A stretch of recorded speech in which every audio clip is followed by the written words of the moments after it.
বৃষ্টি, নদী, জঙ্গল আর ডুয়ার্সে এক রাত, ব্যাপার পুরো জমে ক্ষীর। এক অপূর্ব সুন্দর গাছবাড়ি, সামনে দিয়ে কুলকুল করে বয়ে চলেছে এক স্বল্প চেনা নদী। নদীর ওপারেই ঘন জঙ্গল। ঘুম ভেঙে বারান্দায় চায়ের কাপ হাতে চোখে পড়ে নদীর তীরে এক ছোট্ট হরিণ শাবক।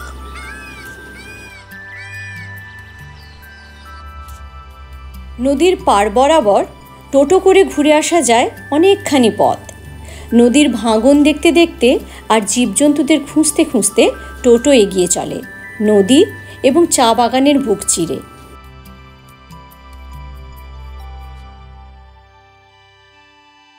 চারিদিকে কত যে ময়ূর এদিক ওদিক ঘুরে বেড়াচ্ছে। আর ওই যে দেখুন, গজরাজ বেরিয়েছে জঙ্গল পাহারায়। নদীর সাথে খেলা করতে করতেই সন্ধে নামে। অজস্র ঝিঁঝির আওয়াজ, দূরের জঙ্গল থেকে ভেসে আসা জীবজন্তুদের ডাক আর নদীর কুলকুল শব্দ নিয়ে এক রাত কাটাবেন নাকি ডুয়ার্সের জঙ্গলে? তাহলে চলুন বেরিয়ে পড়া যাক।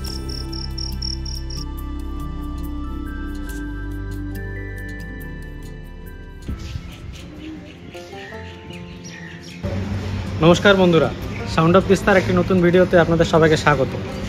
দাঁড়িয়ে আছে এখন হাসিমারা স্টেশনে। হাসিমারা জলদাপাড়া রেঞ্জের মধ্যে কোনো একটা জায়গাতে যদি আপনারা ঘুরতে আসেন তাহলে একটা ইম্পর্টেন্ট রেলওয়ে স্টেশন হলো হাসিমারা, কাঞ্চনকন্যা স্টপেজ এখানে। আমাদের আগের ভিডিওতে আমরা দেখিয়েছি যে হাসিমারাকে বেস করে আপনারা কতগুলো জায়গায় যেতে পারেন। এখান থেকে মোটামুটি এটাকে সেন্টার করে আপনারা নিয়ারেস্ট জায়গা জয়ন্তী, ভুটান, জলদাপাড়া, মাদারিহাট এই সমস্ত রেঞ্জগুলোকে কভার করতে পারেন। তো আজকে আমাদের এই সফর হাসিমারা রেলওয়ে স্টেশন থেকে একটা নতুন জায়গাতে, যেটাতে আমরা আগে কখনো যাইনি। আশা করি আপনাদের ভালো লাগবে সেই জার্নিটা। যেতে যেতে আমরা বলছি যে আমাদের আজকে গন্তব্য কোথায়। তবে গন্তব্যটা জঙ্গলের মধ্যে একটা রাত কাটানো।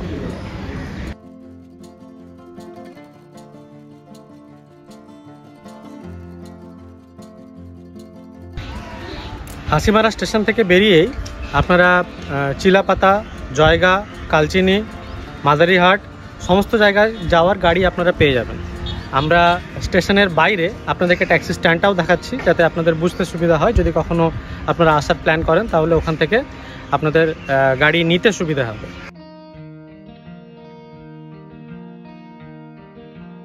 হাসিমারা স্টেশন থেকে বেরোতেই সবুজ গালিচা মাখা পথ আমাদের অভ্যর্থনা জানালো।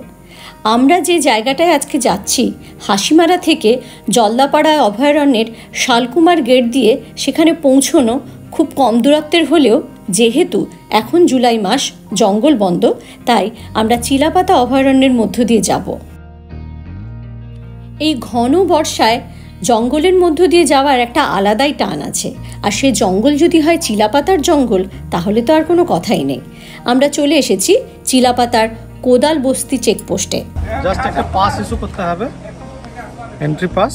আপনার গাড়ির নাম্বার থাকবে, মোবাইল নাম্বার থাকবে, এন্ট্রি টাইম থাকবে, ডেস্টিনেশন থাকবে। ওটা আবার যখন ওই গেটে যাবেন তখন ওখানে জমা দেবে। ব্যাস এরকম, টাকা পয়সা কিছু লাগবে না, শুধু জাস্ট পাসটা ইস্যু করতে হবে। জলদাপাড়া এবং বক্সা এই দুই অভয়ারণ্যের মধ্যে সংযোগ স্থাপনকারী চিলাপাতার জঙ্গলটি কোচবিহার মহারাজের বীর সেনাপতি চিলারায়ের নামে নামাঙ্কিত। চিলাপাতার জঙ্গলে জিপ সাফারি এবং এলিফ্যান্ট সাফারির বন্দোবস্ত আছে। আপনারা WBSFDA থেকে এখানকার সাফারি বুক করতে পারেন। চিলাপাতা নিয়ে আমাদের ডিটেল ভিডিও আছে, আমরা ডেসক্রিপশনে লিঙ্ক দিয়ে দেবো, আপনারা চেক করতে পারেন। আমরা পৌঁছে গেছি আমাদের আজকের গন্তব্যে, সিসামারা, এক ছোট্ট নদী এবং এই ছোট্ট নদীকে কেন্দ্র করে গড়ে ওঠা একটি ছোট্ট সুন্দর গ্রামে।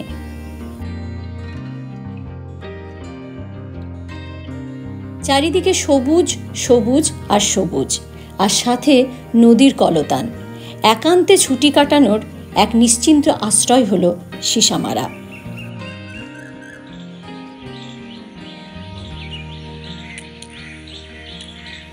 পূর্ণিমার রাতে জঙ্গলের পাশ দিয়ে বয়ে যাওয়া নদী দেখব এবং গাছবাড়িতে থাকব।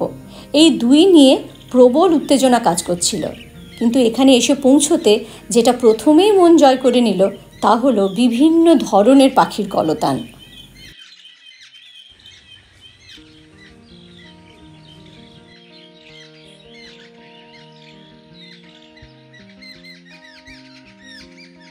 রুমের ব্যালকনি থেকেই দেখা যাচ্ছে সামনে বয়ে চলেছে সিসামারা নদী। নদীর ওপাশেই জলদাপাড়ার ঘন জঙ্গল। ফাইনালি আমরা পৌঁছে গেছি আমাদের আজকের গন্তব্যে, Jaldapara rhino cottage. Room tour বাদবাকি সমস্ত ডিটেলস তো দেবই, তার আগে আপনাদের একটা খুব সুন্দর জিনিস দেখে নিয়ে আসি। আসুন।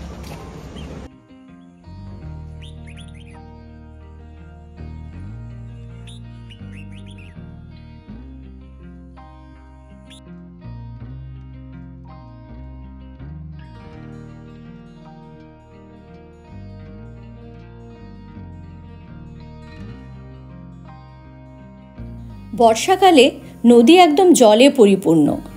প্রত্যেকটা ঘর থেকেই নদী দেখা যায়, আর চারিদিকে অসংখ্য পাখির আওয়াজ। চারদিকটা তো আপনাদের ঘুরিয়ে দেখাবই, তবে এখন আমরা যেখানে বসে আছি তা হলো রুমের ঠিক ওপরেই ছাদে আড্ডা জোন। কেমন লাগছে? দুর্দান্ত। এই হলো আজকের আমাদের রুম। রুমের ভেতরেরটা এক ঝলক দেখলেই মন ভালো হয়ে যায়।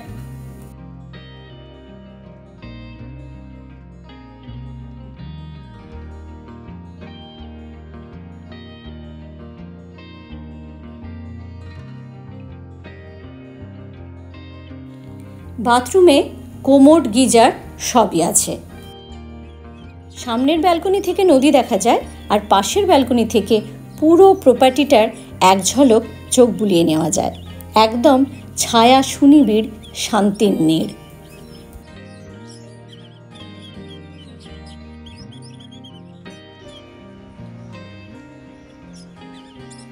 রুমে কোনো রকম লাগেজটা রেখে দিয়েই দৌড়লাম যার জন্য আসা তাকে চাক্ষুষ করতে, সিসামারা নদী।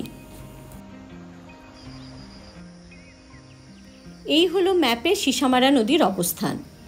আর সিসামারা নদীর উল্টো দিকেই হলো জলদাপাড়ার ঘন জঙ্গল।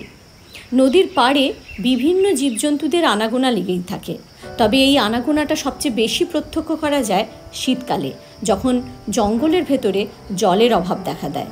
তবে এই ঘন বর্ষাতেও জঙ্গল আমাদের হতাশ করেনি।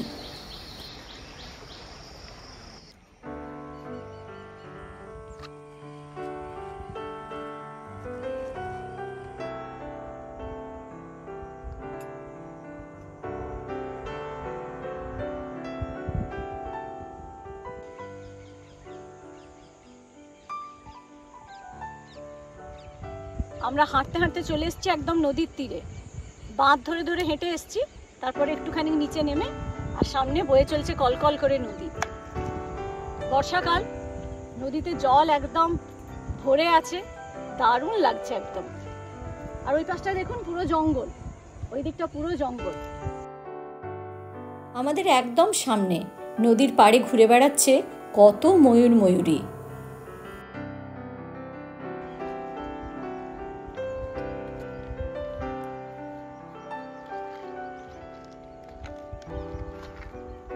পাথরটা দেখুন, একদম গোল, কি সুন্দর পাথরটা।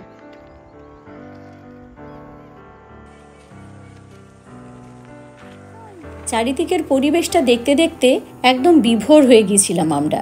বিকেল 4টে বাজতে চলল, এখনো আমাদের লাঞ্চ হয়নি। এখানকার রান্না আলাদাভাবে প্রশংসার দাবি রাখে, তবে খুব তাড়াতাড়ি আমাদের খাওয়া শেষ করতে হবে।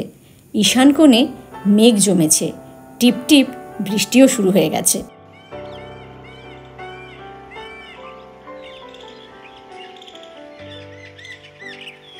হৃদয় আমার নাচেরে আজিকে ময়ূরেরও মতো নাচেরে।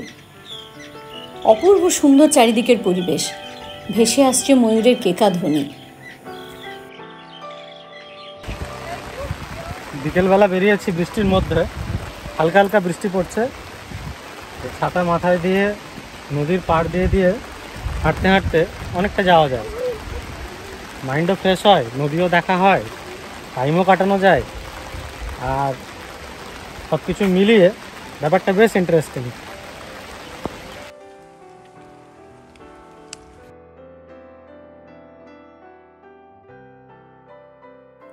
এক পশলা খুব ভালো বৃষ্টি হওয়ার পর আকাশ আবার পরিষ্কার হয়ে গেল। তবে এখন সন্ধে নামার পালা।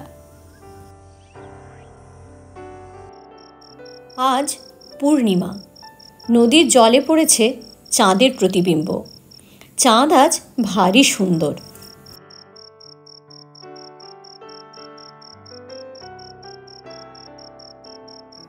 ঝিঁঝি ডেকে চলছে এক টানা, নদীর কলকল আওয়াজ আর আকাশে পূর্ণিমার চাঁদ গোল থালার মতো।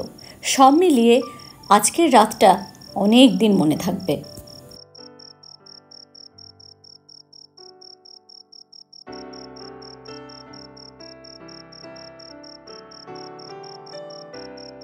এটা একদম সিসামারা নদীর যেহেতু পাশেই, নদীর ওই সাইডটা পুরোটাই জঙ্গল, মানে একদম কোর এরিয়া। আর এই দিকটাতে 3-4টে রিসর্ট হয়েছে। আমরা সবগুলোরই কন্ট্যাক্ট নাম্বার আপনাদেরকে দিয়ে দেবো। মোটামুটি প্রায় সবগুলোর থেকেই রিভার ভিউ ভালোই, খারাপ না। তবে আমরা যেটাতে আছি এটাতে একটা সুবিধা আছে, এটাই যে এটাতে পাওয়ার কাট হয়ে গেলেও জেনারেটর আছে। এসি হয়তো চলবে না, কিন্তু একদম অন্ধকার থাকবে না, এটা একটা সুবিধা।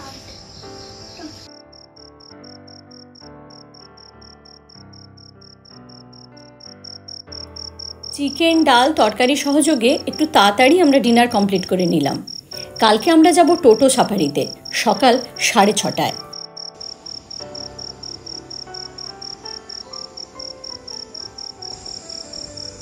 খাওয়া দাওয়া কমপ্লিট, এখন শুতে যাওয়ার সময়। আবার কালকে সকালবেলা নদীর পাড়ে টোটো করে ঘোরাঘুরি হবে, তারপর back to pavilion. Good night. Tata.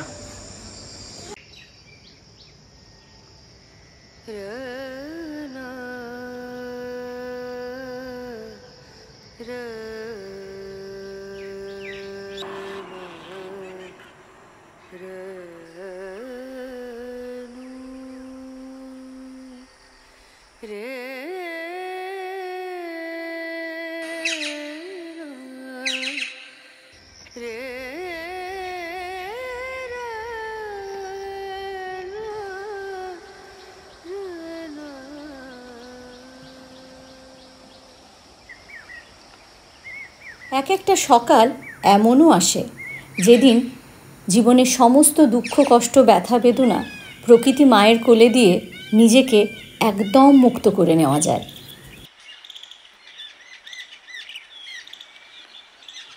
এখন সকাল 5:30। ছোট্ট এই হরিণ শিশুটি জল খেতে এসেছে নদীর পাড়ে।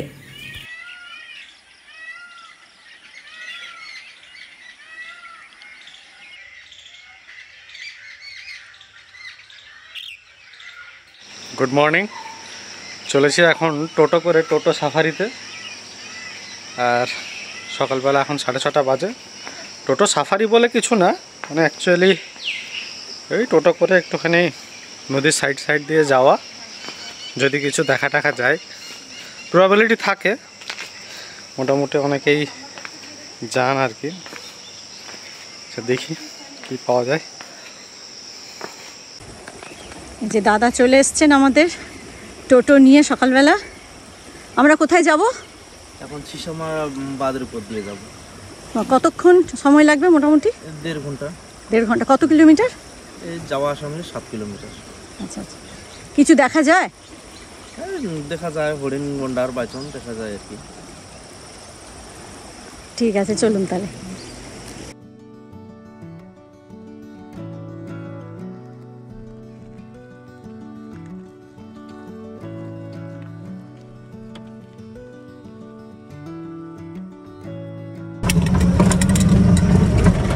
সাফারির সময় আমাদের নজর সবসময় থাকবে ওই দিকে। কোথায় কখন কি দেখা যাবে তার কোনো গ্যারান্টি নেই। দেখছি যে জঙ্গলের দিকটাতে নদীতে বেশ ভালোই ভাঙন হয়েছে। বড় বড় গাছ একদম সব শিকড় বেরিয়ে গেছে, মাটি ফাটিগুলো সব অনেকটা করে খেয়ে নিয়েছে। প্রত্যেক বছর বর্ষার সময় কিছু না কিছু মাটি চলে যায়, কিছু না কিছু গাছ পড়ে যায় এই ভাঙনের জন্যই। গাছগুলো পড়ে আছে, দেখা যাচ্ছে এখনো।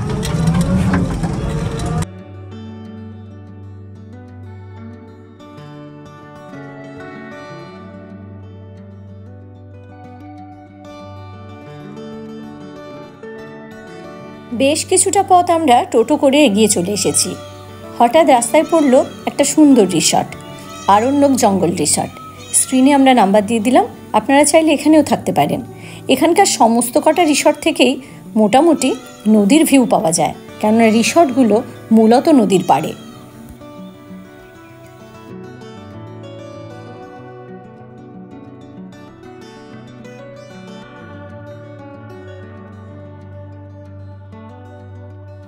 এই পুরো জায়গাটা ময়ূরদের স্বর্গরাজ্য বললে ভুল হবে না। রাস্তায় যেতে যেতে যে আমাদের কত ময়ূর চোখে পড়ল তার কোনো ইয়ত্তা নেই।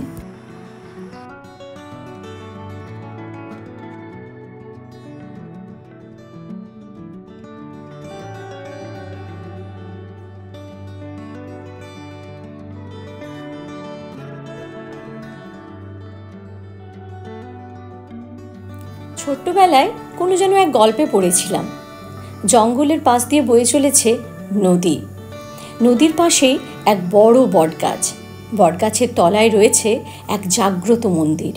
সেই বটগাছেই বাস করত একজোড়া কপোত কপোতী।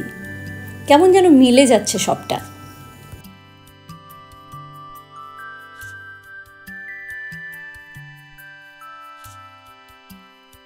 ওই যে দূরে দেখা যাচ্ছে তোরসা নদী, সিসামারা যে তোরসার সাথে যে মিশেছে।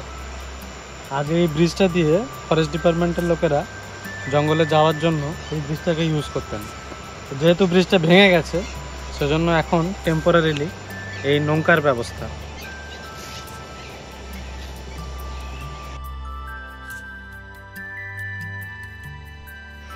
এটাই ফরেস্ট এরিয়ার একদম বর্ডার, ইলেকট্রিক ফেন্সিং করা আছে। এই যে ফেন্স, একদম বর্ডার। এটা এই অবধি ফরেস্টের এরিয়া, যেখানে মার্কিং করা আছে। আমরা এখন বন পুলিশ থেকে স্থল পুলিশের আন্ডারে।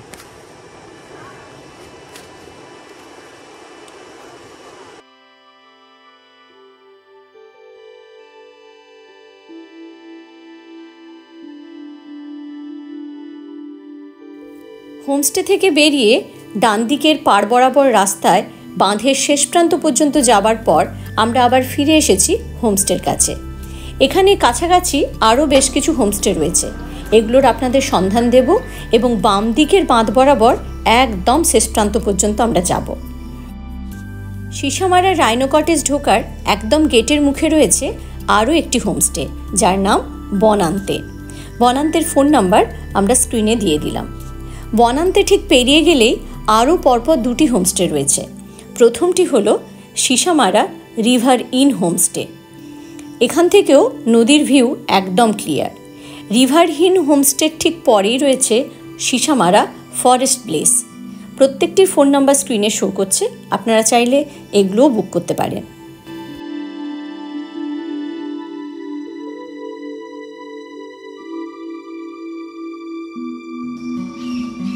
গাছে গাছে ঝাঁকে ঝাঁকে ময়ূর উড়ে বেড়ানোর এই দৃশ্য আমার জীবনে প্রথম, অপূর্ব সুন্দর। আর এখানে দেখুন ময়ূররা ব্রিগেডে যাচ্ছে সমাবেশে দলে দলে যোগদান করতে।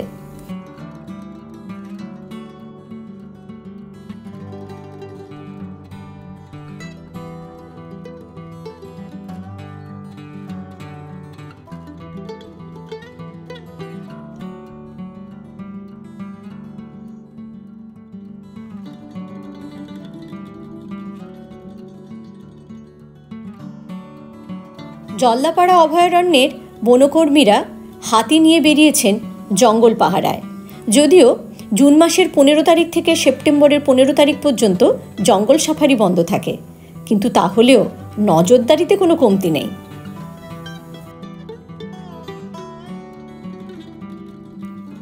টোটো করে বেশ কিছুটা পথ আসার পরই চোখে পড়ল এক বিশাল বড় টি এস্টেট। অপূর্ব সুন্দর। দলে দলে চা পাতা শ্রমিকরা চায়ের পাতা তুলে চলেছেন একনিষ্ঠভাবে। নদী, জঙ্গল, চা বাগান, হাতি, ময়ূর, হরিণ, বাইসন সব কিছু মিলিয়ে ডুয়ার্সের এই ছোট্ট গ্রামটি প্রকৃতিপ্রেমিক মানুষদের কাছে স্বর্গ বললেও কম বলা হয়।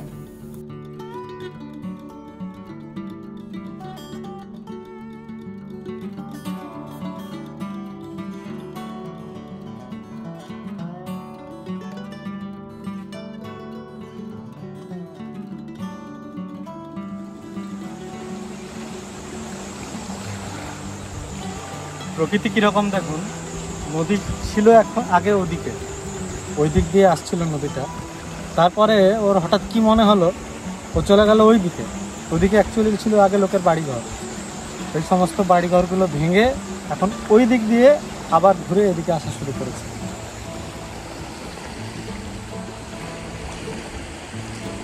যে বাঁধ বরাবর আমাদের টোটো সাফারি শুরু হয়েছিল তা ফরেস্টের ওদিকে তো দেখালাম যে ব্রিজটা ভেঙে গেছে, ওখানে যে শেষ, আর এই এন্ডে এইখানে শেষ, এরপরে আর রাস্তা নেই, এবারে আর টোটো নিয়ে যাওয়ার রাস্তা নেই।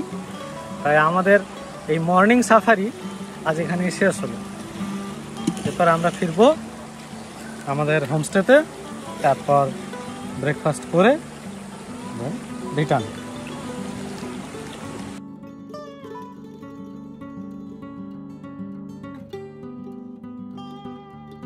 ছোট্ট ছোট্ট এই গ্রামগুলোতে আপনাদের উপস্থিতি পরিবেশ বান্ধব হয়ে উঠুক, শুধুমাত্র এটুকু অনুরোধ রইল।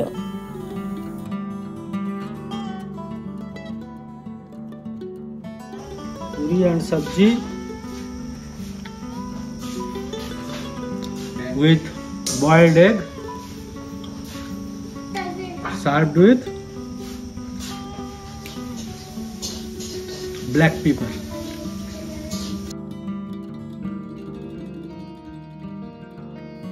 কি ভুলে গেছেন নিশ্চয়ই? আরে গাছবাড়িটাই তো দেখানো হলো না ভালো করে।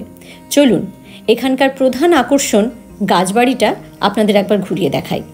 এই হলো গাছবাড়ি থেকে সামনের ভিউ। গাছবাড়ির গঠনশৈলীটা যেমন অভিনব, ভেতরটাও কিন্তু তাই। এখানে আছে বাঙ্ক বেড, প্রত্যেকটি কিন্তু ডবল বেড, অর্থাৎ 8 জনের থাকার বন্দোবস্ত। এর সঙ্গে আরও 2টো কট এখানে অ্যাডজাস্ট হয়ে যাবে। সব মিলিয়ে প্রায় 10 জন এখানে থাকতে পারে। আপনারা যদি গ্রুপে আসছেন তাহলে গাছবাড়ি বুক করে ফেলুন। গাছবাড়ির পুরোটার ভাড়া 5000 টাকা। খাওয়ার খরচ কিন্তু আলাদা। খাওয়ার খরচ জনপ্রতি 650 টাকা, সে যেখানেই থাকুন না কেন। গাছবাড়িতে আছে 2টো বাথরুম, অর্থাৎ 10টা সিটের জন্য 2টো বাথরুম।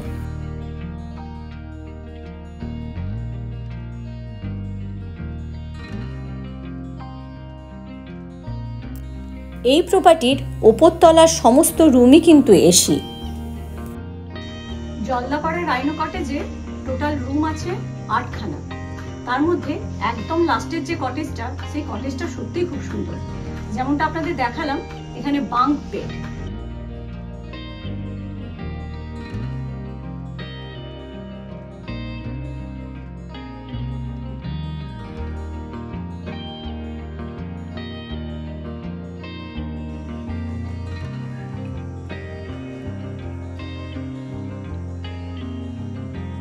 নিচের তলার রুমগুলো খানিক এইরকম দেখতে। নিচের তলার রুমে এসি নেই, তবে প্রয়োজনও নেই, বেশ ঠান্ডা। যেমনটা আপনারা জানেন যে আমরা যখনই কোনো জায়গায় যাই আমরা সাধারণত পেড প্রমোশন করি না, আমরা শুধু গ্রাউন্ড লেভেলে আমাদের নিজেদের যে অভিজ্ঞতা সেটাই আপনাদের সাথে শেয়ার করি। এখানে থাকার অভিজ্ঞতা হিসেবে যদি মোটের উপর বলতে হয় তাহলে বলবো যে প্রপার্টি তো ভালোই, আপনারা দেখেছেন প্রাকৃতিক দৃশ্য, নদীকে নিয়ে ঘোরাফেরা, নদীর পাশে একদম জঙ্গলের মাঝে একটা দিন কাটাতে ভালোই লাগবে। আর সর্বোপরি এখানে যিনি কেয়ারটেকার আছেন প্রদীপবাবু, ওনার ব্যবহার প্রচণ্ড ভালো। মানে কিভাবে আসতে হবে শুরুর দিন থেকে একদম ওভার দ্য টেলিফোন উনি গাইড করে করে আমাদেরকে এখানে নিয়ে এসেছেন। অ্যাকচুয়ালি গুগল ম্যাপ দেখে ঢোকাটা একটু ডিফিকাল্ট, একটু ওনার গাইডেন্সটা থাকলে সুবিধা হয়। আর যারা ক্যাটারিং স্টাফ কিচেন স্টাফ যারা আছে তাদের ব্যবহারও খুব ভালো, খাওয়া দাওয়ারও খুব সুন্দর, একদম ঘরোয়া। সব মিলিয়ে 1-2 দিন থাকতে কিন্তু ভালোই লাগবে। চেষ্টা করবেন যে গরমের সময়টা অ্যাভয়েড করার, কারণ হিউমিডিটি লেভেলটা যখন একটু বেশি হয়ে যায় তখন একটু অসুবিধা হয়। শীতের সময় বা অথবা বর্ষার সময়, এই দুটো সময় কিন্তু খুব ভালো লাগবে। স্পেশালি তো শীতের সময় তো খুব ভালো লাগবেই, কারণ চারদিকটা যেরকম পরিবেশ তাতে শীতের সময়টা খুব এনজয় করতে পারবেন, আর ওয়াইল্ড অ্যানিম্যালও সাইট সিন করা যাবে। যাই হোক, এই হলো আজকে আমাদের ছোট্ট ভ্রমণের অভিজ্ঞতা। আশা করি আপনারা যখন আসবেন তখন আপনারাও আপনাদের যে অভিজ্ঞতা সেটা শেয়ার করবেন। কমেন্ট বক্স তো খোলাই আছে, দেখা হবে।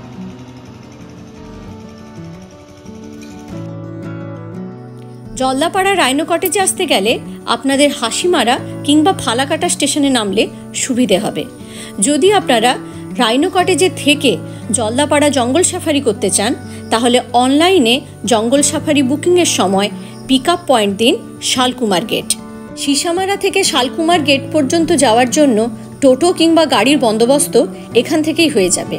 এছাড়াও পাশাপাশি দর্শনীয় স্থান ঘুরে দেখার জন্য গাড়ির বন্দোবস্ত ইনারা করে দিতে পারেন।